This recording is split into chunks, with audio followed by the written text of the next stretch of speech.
CND News, canal de notícias e denúncias, apresenta o risco do sexo anal, que eles não querem que você saiba. O estudo, publicado esta semana no Journal of the American Heart Association, apontam que os adultos LGBT já correm um risco maior de doenças cardíacas, de acordo com a pesquisa. A Globo, numa reportagem do programa The Encontro, do dia 4 de julho, agora com a Patrícia Poeta, atribuiu aos estressores adicionais, como o preconceito. Assim, as pessoas LGBT são mais propensas a beber álcool, fumar, usar drogas ou lidar com a obesidade. Mas como, se estes hábitos é comum entre os héteros também? A atribuição não é confirmada pela ciência, já que existe um estudo mais sério, explica a doutora Anete Guimarães, a verdadeira causa do problema. A Globo, mais uma vez usando o tempo todo a pauta LGBT, tenta aumentar o leque de atos contra os homossexuais, responsabilizando o preconceito como causador da doença. Eu vou falar sobre sexo anal, o que vai responder muitas outras perguntas, né? Sexo anal é normal? É um sexo biologicamente viável? Todo mundo devia experimentar? É natural para todo mundo? É bastante prazeroso se você fizer direito? Vocês vão ver isso escrito em todas as revistas. Eu fui numa banca, peguei todas as revistas. Todas diziam a mesma coisa. Prática normal, bastante satisfatória, todo mundo devia experimentar, tem uma forma correta de fazer, tudo isso. Todos os sites pornográficos têm contos pornográficos de que essa é uma experiência extraordinária. Que as mulheres gostam muito, têm medo de fazer, mas se fizer vão adorar. E que os homens vão achar o máximo. Tudo isso está escrito. Se vocês forem agora para uma banca de jornal e comprarem, vão encontrar isso, tá bom? Eu, como disse para vocês, trabalhei durante um tempo numa enfermaria de pacientes terminais do vírus da AIDS. Tá? Era o Hospital Gafreguinli, aquele onde morreu Cazuza. E a enfermaria era a 10ª enfermaria do Gafreguinli, que foi justamente aquela patrocinada por ele. Na época, naquela enfermaria haviam 20 pacientes. Todos eram homossexuais. E quando a gente termina a clínica médica, a gente tem que fazer uma monografia para a conclusão do curso. E como todos os pacientes tinham AIDS, nós escolhemos a AIDS para escrever. Quais as doenças oportunistas que acontecem com o vírus da AIDS? Naquela época não havia o coquetel, o número de doenças oportunistas era muito maior do que era hoje. Então nós pegamos todos os prontuários dos 20 pacientes e pegamos também 100 prontuários de pacientes anteriores. E fizemos a listagem estatísticas das doenças. Em primeiro lugar estava endocardite bacteriana. Todos os 120 pacientes que nós escolhemos eram portadores de endocardite bacteriana. Era a colonização das válvulas cardíacas por bactérias. Então nós colocamos, primeiro da lista, endocardite bacteriana. Segundo lugar, aí tinha pneumociste carini, tinha tuberculose, tinha um monte, aí a gente ficou colocando. Quando a gente foi apresentar para o professor, ele pegou assim, peraí, tá errado. Aí ele riscou bacteriana. Eu fiquei, mas por quê? Todos... Aí eu falei, faça. Eu fui lá, todos tinham. Aí eu fui no outra enfermaria. Todos eles tinham endocardite bacteriana. Poxa, todo aidético tem endocardite bacteriana. É uma doença que vem com a AIDS. Aí eu voltei lá. Bom, todo paciente imunodeprimido produz inicialmente endocardite bacteriana. Ele disse, não. Disse, mas todos os nossos pacientes têm. Ele disse, mandou ir noutra enfermaria com pacientes terminais, com câncer e outras doenças degenerativas. Nenhum deles tinha endocardite bacteriana. Todos estavam imunodeprimidos. Eu fui na área imunológica. Nenhum paciente imunodeprimido tinha endocardite bacteriana.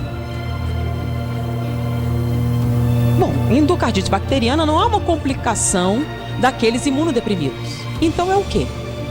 Aí esse professor me explicou os fatos da vida, não de maneira tão agradável como vou fazer para vocês, né? Então ele me explicou que isto não era decorrente da AIDS, era decorrente do sexo anal. Como assim? Eu não entendi, ele teve que me explicar e não foi muito agradável. Essa aqui é a vagina feminina, o útero, o ovário. Aqui é o aparelho digestório. boca, esôfago, estômago, intestino delgado, intestino grosso, reto e esfíncter. Tá? A única coisa que eles têm em comum é serem cavidades, tá bom?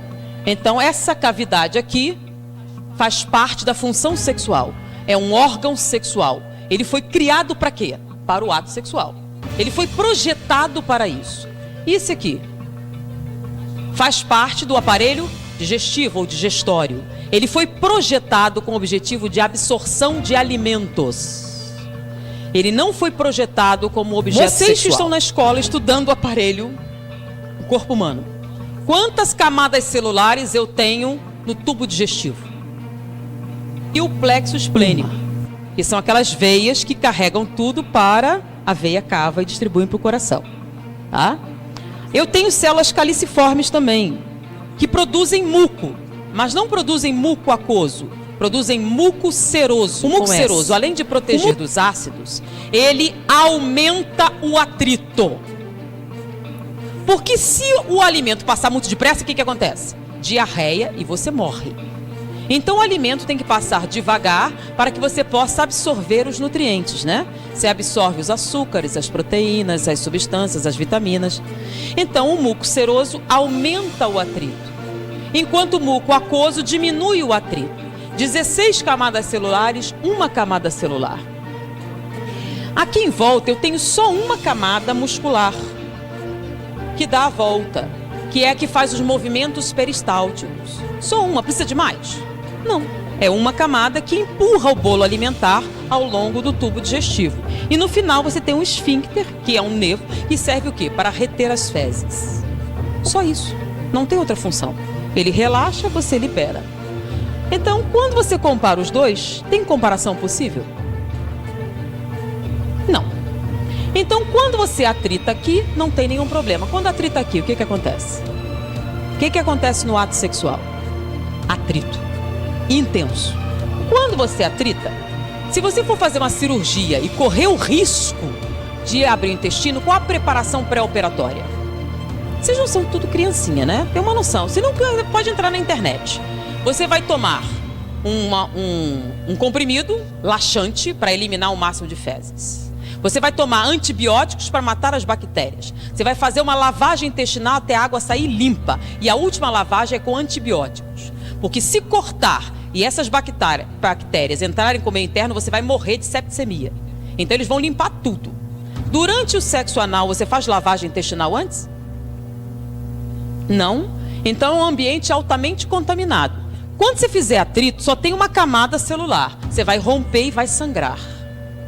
Com a ruptura e o sangramento, o que você vai jogar aqui? As bactérias presentes nessa luz, que são Escherichia coli, se você tiver sorte. E outras mais patogênicas, se você não tiver. Em volta daqui, nós temos linfonodos. São aqueles famosos da AIDS, né? Esses linfonodos, quando vêm essas bactérias, aumentam de tamanho. Aí você começa a ter uma granulação. Daí a incidência maior durante daqueles que têm hemorroidas, crescimento e dilatação de muitas veias da região e dificuldades gerais nessa musculatura. Essa ruptura constante faz com que essas bactérias superem a ação dos linfonodos e caiam na corrente sanguínea. O que tem que ir logo atrás do intestino? O intestino absorve os nutrientes, certo? E depois você tem que espalhar ele para o corpo. Então o plexo esplênico cai aonde? Veia cava. E a veia cava vai para onde? Direto para o coração. Então essas bactérias das fezes caem no coração e colonizam as válvulas cardíacas, provocando probabilidade de endocardite bacteriana se torna proporcionalmente aumentada de acordo com o nível de prática. Com os homossexuais a incidência é maior porque é a única prática sexual, tá? Então a incidência é bem maior. Por isso todos os pacientes homossexuais tenham insuficiência cardíaca entre homossexuais mais idosos, que a incidência chega a 68%, diferente da população normal, que é de 8%. A incidência de câncer retal na população é de 3 a 4%. Entre os homossexuais chega a 32%.